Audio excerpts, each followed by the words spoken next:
5:02 now. Another wave of protests over police violence swept the nation last night in response to a Kentucky grand jury not indicting 3 officers with homicide charges over the death of 26-year-old Breonna Taylor. And here in Las Vegas, demonstrators blocked streets and marched for hours. Several protesters clashing with police near Fremont Street.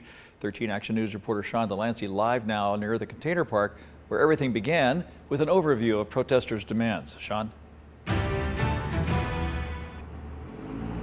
Yeah, Clint and Dave, the streets are quiet once again, but this is yet another story similar to the ones that we have been telling you since the death of George Floyd in Minneapolis. People angry and tired at the perception that there are no repercussions for police violence.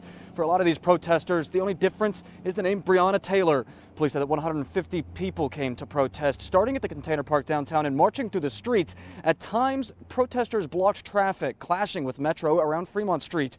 Police said that they arrested 6 people during these protests. The message from many was clear. Not enough is done to bridge the divide between people of color and the police forces created to protect them. Time and time again, we see that America doesn't serve justice for black people and people of color. Here in the city, we're still calling for justice for Byron Williams. He still has not had justice.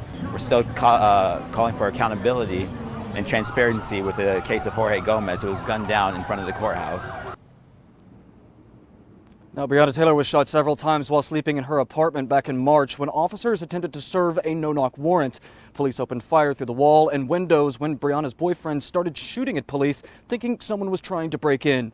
Only one of the 3 officers has been charged, not in connection with Taylor's death, but for shooting into a neighbor's apartment. Now, major reforms have been made both statewide in Nevada and here locally, both before and after the death of George Floyd. We're going to be telling you about those reforms coming up in a half an hour. Sean Delancey, 13 Action News.